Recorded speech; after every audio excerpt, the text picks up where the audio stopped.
توڑ کے پھلانگ کیا، فرمایا وہ چور ہے۔ لہٰذا معطلہ، معتزلہ اور دوسرے گمراہ فرقے جو اللہ کو مانتے ہیں لیکن عقل کے دروازے سے مانتے ہیں، فرمایا وہ چور ہیں، لہٰذا روز قیامت میں چور کو سزا ملے گی۔ تو انہوں نے فرمایا کہ باب کا لفظ اس لیے فرمایا کہ باب سے مراد دروازہ ہے، اور اس کے بعد فرمایا کیف کان بدء الوحی الی رسول اللہ صلی اللہ علیہ وسلم، یہ ذکر کیا کہ کیسے جو ہے وحی کی ابتدا رسول اللہ صلی اللہ علیہ وسلم کی طرف ہوئی۔ اس کے بعد وقول اللہ عز و جل کہہ کے قرآن کریم کی آیت لائے امام بخاری، انا اوحینا الیک کما اوحینا الی نوح، ہم نے وحی کی آپ کی طرف، اے پیغمبر آپ کی طرف ہم نے وحی کی جیسا کہ ہم نے وحی کی نوح علیہ السلام کی طرف، والنبیین من بعدی، اور ان نبیوں کی طرف جو نوح کے بعد آئے۔ اب یہاں پر سوال پیدا ہوتا ہے کہ امام بخاری ایسی آیت یہاں پر کیوں لائے جس میں نوح علیہ السلام کا ذکر ہے؟ اور بھی آیات موجود تھیں، وہ اس کو ان آیات کو لیتے ہیں، خاص حضرت نوح علیہ السلام کی وحی اور پھر دوسرے نبیوں کی وحی۔ اس میں آخر امام بخاری کیا اشارہ کرنا چاہتے ہیں؟ محدثین نے مختلف توجیہات اس کے لکھے ہیں، تفصیلات میں جانے کا وقت نہیں ہے۔ تو والد صاحب رحمۃ اللہ علیہ جو بات فرماتے تھے وہ میں آپ کو سناتا ہوں۔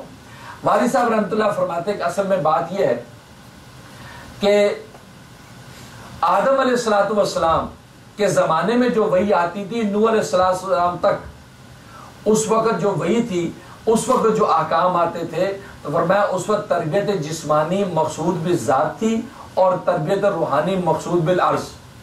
کیا مطلب؟ فرمایا آدم علیہ السلام کے زمانے میں انسانیت کے بچپن کا زمانہ تھا، اور بچپن میں جب بچہ چھوٹا ہوتا ہے ماں اس کی جسمانی تربیت کی فکر کرتی ہے، اس کی صحت اچھی رہے، اس کو کپڑے اچھے پہناؤ، سردی نہ لگے، گرمی نہ لگے، کھانا کھلاؤ، پانی پلاؤ۔ اس کی اسکول کی فکر نہیں کرتی، چلو اسکول کی تیاری کراؤ، کوئی چھوٹا بچہ بھی اس کو دودھ پلاتی، کھانا کھلاتی، اس کی جسمانی تربیت کا خیال کرتی ہے، ابھی اس کی اسکول اور مدرسے کی فکر نہیں کرتی۔ ہاں کبھی کبھی اللہ اللہ اس سے منہ سے کہلواتی ہے، اللہ اللہ پڑھو، لا الہ الا اللہ پڑھو بیٹا، وہ چھوٹا بچہ پڑھتا ہے، لیکن جب اس کی عمر بڑی ہو جاتی، 4-6 سال کا ہو گیا، اب اس کے اسکول کی فکر کرتے ہیں۔ تو بچپن میں جب انسان ہوتا ہے تو اس کی جسمانی تربیت کی فکر ہوتی ہے، روحانی تربیت کی فکر کبھی کبھی تھوڑا تھوڑا سکھا دیتے ہیں، اور جب وہ بچہ بڑا ہو جاتا ہے اب اس کی روحانی تربیت کی فکر پہلے، جسمانی کے بعد میں۔ بچہ نظر آتا ہے لڑکا تو ماں باپ یہ پوچھتے بیٹا اسکول گئے تھے تم، آج جلدی کیوں آ گئے؟ یہ نہیں پوچھتے کہ بیٹا تم نے کھانا کھایا، پانی پیا، کھانا بعد میں پوچھتے ہیں بیٹا یہ 1 o'clock تم یہ گھر آ رہے کیا بات ہے، اسکول نہیں گئے؟ بھائی چلو اٹھو جلدی اسکول جاؤ۔ تو ناشتے کا بعد میں ذکر کریں گے، اسکول کا پہلے ذکر کریں گے۔ تو اب یہ روحانی تربیت کی فکر پہلے ہے جب وہ بڑا ہو گیا۔ تو والد صاحب رحمۃ اللہ علیہ فرماتے تھے کہ نوح علیہ السلام تک یہ انسانیت کے بچپن کا زمانہ تھا، اس وقت روحانی تربیت یہ مقصود بالذات تھی، اس میں جینے کا طریقہ بتایا جاتا تھا۔ حضرت شیس علیہ السلام تھے، ان کا زمانہ ہے، وہ ادریس علیہ السلام کا زمانہ ہے، تو جینے کا طریقہ، زراعت کیسے ہوگی، یہ چیز کیسی ہوگی، کھانا کیسے پکے گا، ہنڈیاں کیسے بنے گی، یہ ساری چیزیں۔ تو جسمانی تربیت یہ مقصود بالذات تھی، اور روحانی جو شریعت تھی وہ مقصود بالعرض تھی۔ تھوڑی بہت ذکر و اذکار ان کے ذمہ لگا دیے جاتے تھے، لیکن معقول شریعت کا پورا کوئی نظام نہیں دیا گیا۔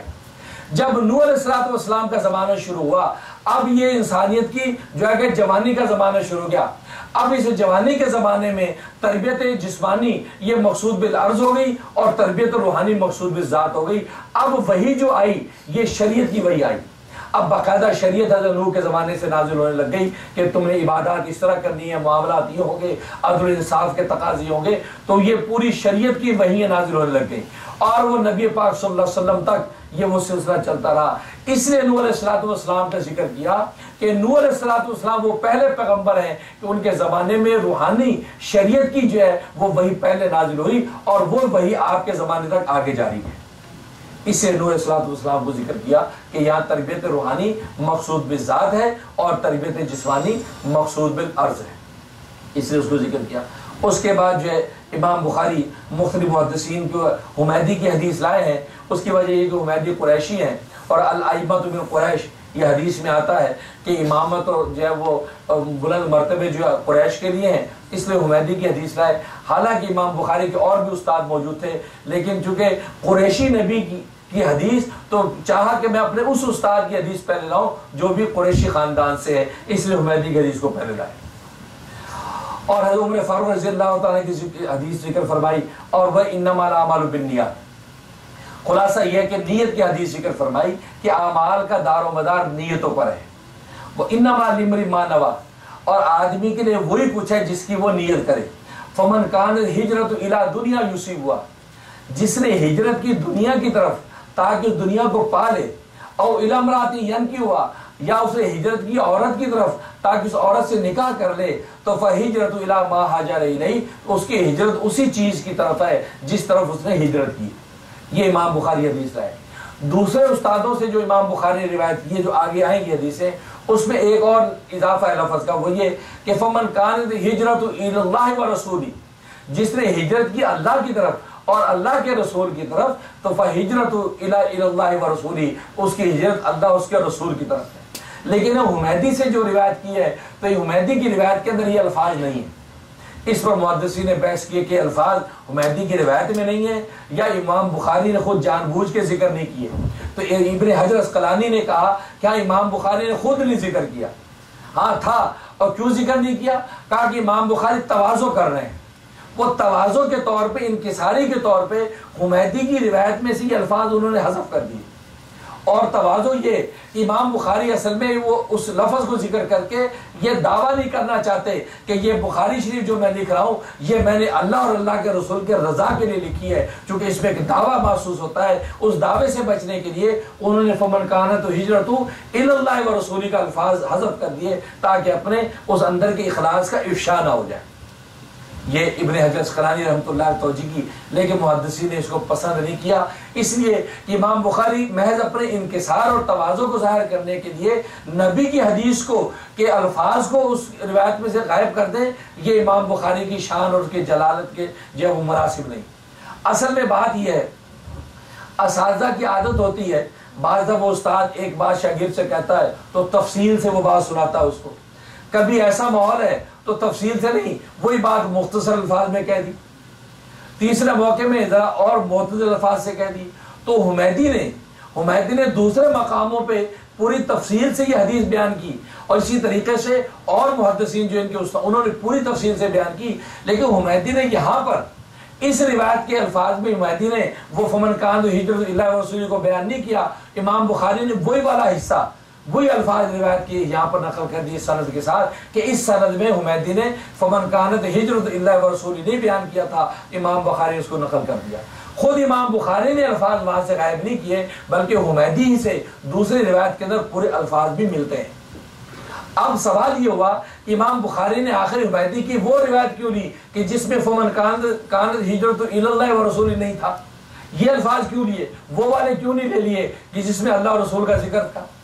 اس کی وجہ محدثین یہ بیان کرتے ہیں کہ اصل میں اس کی وجہ یہ ہے کہ امام بخاری فطور نیت سے بچانا چاہتے ہیں، نیت کے فطور سے بچانا چاہتے ہیں کہ لوگ طلباء کو یہ بتانا چاہتے ہیں کہ یہ چیزیں جو نیت کو فاسد کرتی ہیں، مطلب دنیا یا دنیا کی چیزوں کے لیے ہجرت، عورت یا عورت کی چاہت کے لیے ہجرت، یہ کیونکہ دنیا تین ہی چیز، زمین، زر اور زن، زمین، زر، عورت اور اسی طریقے سے زمین اور اس دولت. تو یہ عورت، دولت اور حکومت فرمایا کہ یہ دنیا کا خلاصہ ہے.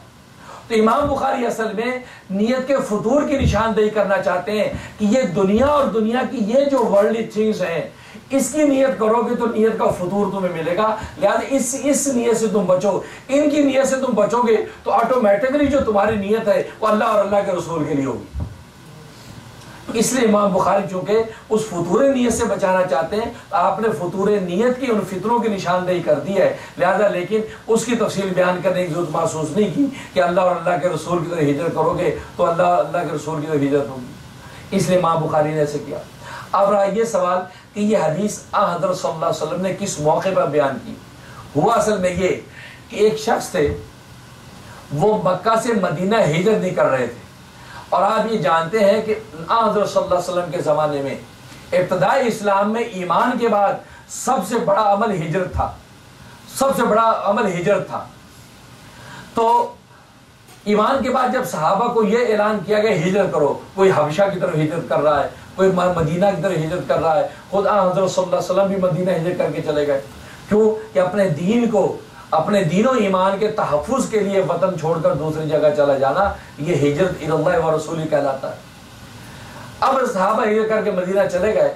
ایک صاحب تھے, انہوں نے ہجرت نہیں کی, وہ وہاں ان کی زمینیں, ان کی جائیداد, خاندان سب وہاں تھا. وہ کہتے میں مسلمان رہوں گا لیکن میں یہاں سے ہجرت کر کے مدینہ جاؤں تو یہ ساری جائیداد کی اکاڑ بڑا مشکل ہے. انہوں نے ہمت نہیں کی, ہجرت نہیں کی. ایک خاتون جس سے وہ محبت کرتے تھے, وہ صاحب ان سے محبت کرتے تھے, ام قیس اس خاتون کا نام تھا, وہ خاتون ہجرت کر کے مدینہ چلی گئی. اب جب انہوں نے خط و کتاب کی مکاتبت کی کہ بھئی تم کہاں ہو, کہا تو میں تو مدینہ ہجرت کر کے آ گئی رسول اللہ کے ساتھ. تو اس نے کہا کہ لیکن میں تو تمہیں بہت چاہتا ہوں, میں تم سے نکاح کرنا چاہتا ہوں. تو اس عورت نے کہا کہ اگر تم مکہ سے مدینہ ہجرت کر کے آ جائے تو میں تجھ سے نکاح کر لوں. اور کہا اچھا. تو وہ اس نیت سے کہ وہ میں نے اس سے نکاح کرنا ہے, وہ ہجرت کر کے مدینہ پہنچے. جب مدینہ پہنچے تو حضرت صلی اللہ علیہ وسلم کو صحابہ نے ذکر کیا کہ جو فلاں صاحب جو ہجرت کر کے نہیں آ رہے تھے وہ ہجرت کر کے آ گئے. فرمایا اچھا وہ کیا, وہ کیسے آ گئے؟ کہا جی اصل میں ام قیس جو تھے, وہ ام قیس خاتون نے یہ شرط لگا دی اگر تو ہجرت کر کے یہاں آ جائے تو پھر میں تجھ سے نکاح کر لوں گی, تو وہ ہجرت کر کے آ گئے. اس پر نبی پاک صلی اللہ علیہ وسلم نے حدیث بیان کی کہ انما الاعمال بالنیات, کہ اعمال کا دار و مدار نیتوں پر ہے. فمن کانت ہجرت الی اللہ و رسولی, جو اللہ اور اللہ کے رسول کے لیے ہجرت کرتا ہے تو ہجرت الی اللہ و رسولی, اس کی ہجرت اللہ اور اللہ کے رسول کے لیے ہوتی ہے. ومن کانت ہجرت الی دنیا یصیبها, جو ہجرت کرتا ہے دنیا کے لیے تاکہ اس کو پالے, اب او الامرات کی ہوا, یا عورت کے لیے ہجرت کرتا ہے جو عورت سے تاکہ نکاح کر لے, تو فہجرت الی ما ہاجر الیہ, اس کی ہجرت اسی چیز کی طرف ہے جس کی طرف اسے ہجرت کی ہے. اس کو اللہ اور اللہ کے رسول کا وہ جو منصب اور جو اجر و ثواب ہجرت کا وہ نہیں ملے گا. عورت کے لیے ہجرت کی تھی, عورت اس کو مل گئی. لہذا ان صاحب کا نام بن گیا مہاجر ام قیس, مہاجر ام قیس, کہ ام قیس کی طرف ہجرت کرنے والا. مہاجر اللہ کہا نا قرآن میں, مہاجرین کو مہاجر اللہ نہیں اب کہا, اس کو مہاجر ام قیس کہا. اس موقع پر یہ حدیث نبی پاک صلی اللہ علیہ وسلم نے بیان فرمائی کہ یہ شخص نے ہجرت دنیا کے لیے کی ہے. تو خیر اب سوال یہ پیدا ہوا کہ امام بخاری کی تو عادت یہ ہے کہ جب باب کا عنوان باندھتے ہیں اس کی مناسبت سے اس کے تحت حدیث لاتے ہیں. یہاں امام بخاری نے وحی کا باب باندھا ہے اور حدیث نے چلایا نیت کی, تو نیت کی حدیث کا وحی سے کوئی تعلق نہیں. ہاں بعد کی حدیثوں میں وحی کا ذکر ہے, لیکن یہاں اس میں تو وحی کا ذکر نہیں. تو کیا امام بخاری بغیر مناسبت کی حدیث لے آئے؟ تو اس کا ایک ہی جواب یہ دیا جاتا ہے کہ ہاں یہ کوئی مناسبت نہیں. محدثین نے بہت سوچا غور کیا, کہا کیا اس حدیث کا وحی کے ساتھ کوئی جوڑ نہیں بنتا. ہاں امام بخاری اس لیے لے آئے, اس میں امام بخاری اپنے آپ کو اور طلباء کو یہ نصیحت کرنا چاہتے ہیں کہ دیکھو سب سے بنیادی چیز خلوص نیت, اخلاص نیت سب سے پہلی چیز ہے. یہ اتنی عظمت والی کتاب اب تم شروع کرنے لگے ہو تو سب سے پہلے اپنی نیتوں کو درست کر لو کہ ہم یہ اللہ اور اللہ کے رسول کی رضا کے لیے کتاب کو پڑھ رہے ہیں. اس لیے امام بخاری پہلی حدیث نیت کی لے کے آ گئے تاکہ یہ بتا دیں کہ یہ صرف اللہ کی رضا کے لیے ہم نے اس کتاب کو پڑھنا ہے. اس پر اعتراض یہ ہوتا ہے کہ اگر یہ بات تھی تو امام بخاری صاحب مشکات کی طرح کرتے کہ صاحب مشکات نے کتاب الایمان کو شروع کرنے سے پہلے انما الاعمال کو حدیث کو ذکر کر دیا کہ تاکہ طلباء اپنی تصحیح نیت کر لیں, اس کے بعد کتاب الایمان شروع ہو گئی. تو امام بخاری بھی باب الوحی سے پہلے حدیث کو لاتے اور کہتے نیت درست کر لو, اس کے بعد باب الوحی سٹارٹ ہو رہا ہے, اب خلوص سے ہم اس باب کو پڑھیں. لہذا فرمایا کہ یہ توجیہ یہ مناسب نہیں. دوسرا جواب یہ دیا جاتا ہے کہ اصل میں, اور یہ زیادہ مناسب ہے, کہ امام بخاری نے یہاں باب کے دو حصے ذکر کیے ہیں. ایک حصہ ذکر کیا ہے کیفا کانا بد الوحی الی رسول اللہ صلی اللہ علیہ وسلم, ایک حصہ یہ. دوسرا حصہ قرآن کریم کی آیت وقول اللہ عز وجل انا اوحینا الیک کما اوحینا الی نوح والنبیین من بعدی. دوسرا حصہ, دو حصے باب کے ذکر کیے ہیں. تو امام بخاری نے یہ بعد میں جتنی حدیثیں لائے ہیں وہی والی, اس کا تعلق تو پہلے ٹکڑے کے ساتھ ہے, ان کا جوڑ ہے. اور یہ نیت والی جو حدیث لائے ہیں اس کا تعلق آیت کے ساتھ ہے, اس کا جوڑ آیت کے ساتھ مناسبت ہے اس کی. کیوں؟ اس لیے کہ آیت کے اندر اس شریعت کی وحی کا ذکر کیا جا رہا ہے کہ ہم شریعت کی وحی محمد آپ کی طرف ہم نے کی جیسا کہ نوح کی طرف کی اور نبیوں کی طرف کی. اور شریعت کی اتباع میں سب سے بنیادی چیز اخلاص نیت ہے. اخلاص نیت کے ساتھ جب شریعت پر عمل کرے گا اب شریعت کا اس کو صحیح اجر و ثواب و مرتبہ ملے گا. اگر اخلاص نیت نہیں ہے, ریا کر یہ دکھاوے کے لیے اگر شریعت پر عمل کرے گا تو پھر اس عمل کا اللہ کا کوئی اعتبار نہیں ہے. اس لیے اس حدیث کا تعلق اس آیت کے ساتھ ہے, وہی والے حصے کے ساتھ نہیں ہے. اور یہ جواب محدثین کا زیادہ ہونا ہے. تو خیر کہنے کا مقصد یہ ہے، تو یہ تھوڑا سا ایک جو ہے آپ کو تھوڑا سا ذائقہ تھوڑا سا چکھایا ہے تاکہ آج کے دن جو ہے وہ ہو جائے، ورنہ تو یہ تو علمی گفتگو ہے۔ تو مولانا جعفر بیگ تو خیر ماشاءاللہ سمجھ رہے ہیں، بلکہ اور آپ حضرات جو ہے کہ سر سے گزر رہی ہوگی، ہو سکتا ہے کہ آپ کو بھی سمجھ میں آ رہا ہو، آسان کر کے میں نے پیش کرنے کی کوشش کی ہے۔ تو یہ انداز ہے امام بخاری کا، اور اسی انداز سے محدث جو بخاری شریف کو پڑھاتا ہے، مناسبتوں کو دیکھتا ہے، اس میں سے نکات نکالتا ہے۔ اور عجیب بات یہ ہے، حضرت شیخ الحدیث مولانا محمد زکریا کاندھلوی مہاجر مدنی قدس سرہ، جو میرے دادا پیر ہیں اور سلسلہ چشتیہ صابریہ کے بڑے سرخیل ہیں، اور بہت، اور ان کو نبی پاک صلی اللہ علیہ وسلم نے قطب العالم کا لقب عطا فرمایا، اور ان کو شیخ الحدیث کے نام سے موسوم کیا گیا ہے، یعنی شیخ الحدیث ان کے نام کا حصہ بن گیا۔ اللہ نے ان کو شیخ الحدیث اس مرتبے کا حدیث کا فہم اور کمال عطا فرمایا۔ انہوں نے فرمایا کہ بخاری شریف ایسی عظیم المرتبت کتاب میں نے زندگی میں نہیں دیکھی۔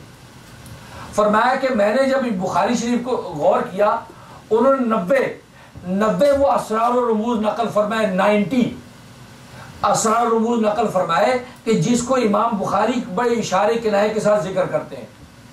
90 انداز ہے راز کے جو امام بخاری علم اور معرفت کے بیان کرتے ہیں، اور ان میں سے 91 ایک راز حضرت نے فرمایا آخری عمر میں، ایک اور راز اس کا مجھے سمجھ میں آیا، وہ یہ کہ امام بخاری جب کتاب لکھتے ہیں، یا باب الوحی جیسے لکھی، یا اسی طریقے سے جو ہے کتاب الایمان آگے جب لکھے گئے، یا کتاب العلم، تو فرمایا کہ جب اس باب کو ختم کرنے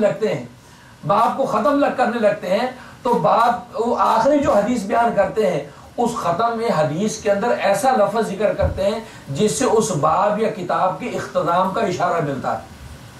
مطلب کبھی موت کا ذکر، موت والی حدیث کے الفاظ آخری اس میں آئیں گے تو پتہ چلے گا موت جو کہ اینڈ ہے زندگی کا، مطلب یہ ابھی آخری حدیث ہے اس باب کی۔ کبھی آخرت کا ذکر کریں گے، کبھی حشر کا ذکر کریں گے، جیسے یہ وحی کے اندر یہ باب الوحی میں آخری لفظ ذکر کیا، فَقَانَ ذَلِكَ آخر شانی ہرقل قال ابو عبداللہ وروا سالم نے کیسان۔ تو دیکھو فَقَانَ ذَلِكَ آخر شانی ہرقل، یہ ہرقل کی آخری شان تھی، یہ آخر کے لفظ اشارہ کر دیا، بس یہ باب ختم ہو رہا، آگے کتاب الایمان شروع ہو رہا۔ تو یہ حضرت نے فرمایا، اللہ نے یہ مجھ پر یہ بات ظاہر فرمائی، اور واقعی آپ دیکھتے چلے جائیں، ہر کتاب اور باب کے اینڈ پہ آخر میں آپ کو ایسا لفظ ملے گا کہ اس سے پتہ چل جائے گا بس یہ باب ختم ہو رہا ہے، اب نیا شروع ہو رہا ہے۔ تو یہ ایک اور راز یہ حضرت شیخ نے جو دریافت کیا، تو 90 راز جو ذکر کیے انہوں نے کہ یہ امام بخاری کا ایسا انداز ہے، اس کی گہرائی کو پہنچنا، یہ اس کے لیے بڑی ذہانت اور نور چاہیے، نور معرفت چاہیے کہ اللہ اس کو کھولتا ہے۔ تو یہ وہ عظیم و مرتبہ کتاب ہے۔ اس سے تو لکھا ہے کہ پہلے زمانے میں تو اگر بلائیں آ جائیں، آفتے آ جائیں، تو بخاری شریف کی تلاوت ہوتی تھی۔ بخاری شریف جس صرف تلاوت کر لیا جائے، کسی علاقے میں طاعون یا کوئی وبائی مرض آ جائے تو مدارس میں طلباء جو ہے بخاری کی تلاوت کرتے ہیں، پوری بخاری کی تلاوت ہو جائے اور اس کے بعد دعا ہو جائے تو بڑی سی بڑی بلائیں ٹل جاتی۔ آج کل تو ان چیزوں کا رواج نہیں ہے، امت میں کتنی بلائیں آتی ہیں۔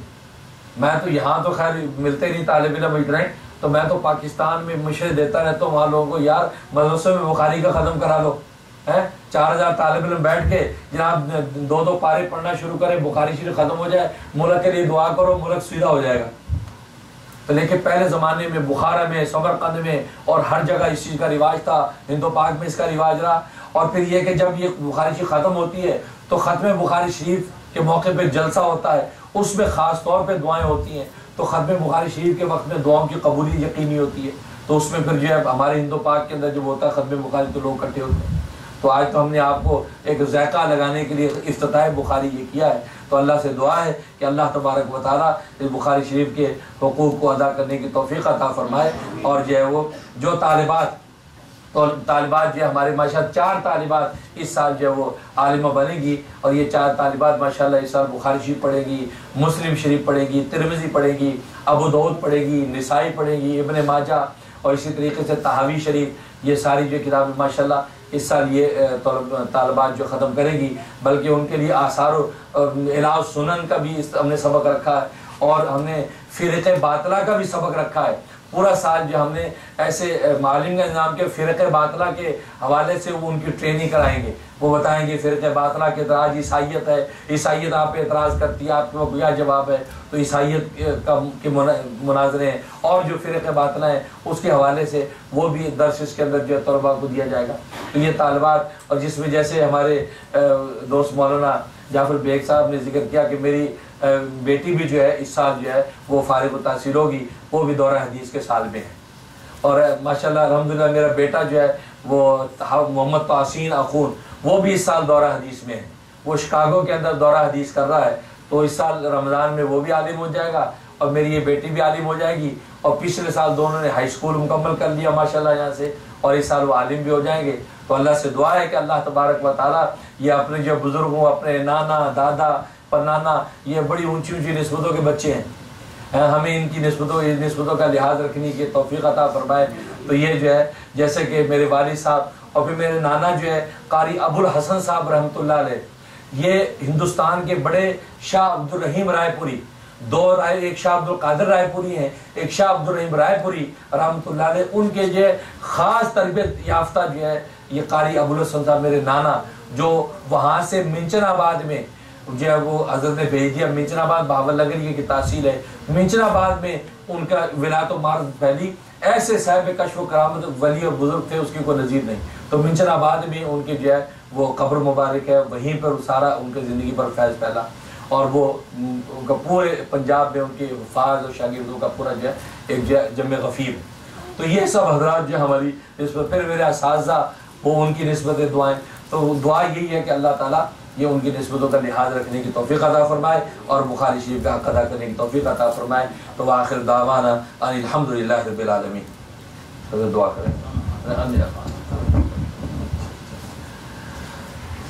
پیغام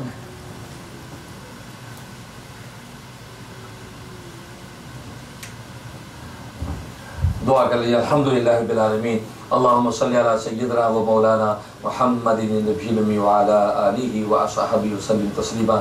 اللہم انت السلام و منک السلام و تبارک یا ذی الجلال والاکرام۔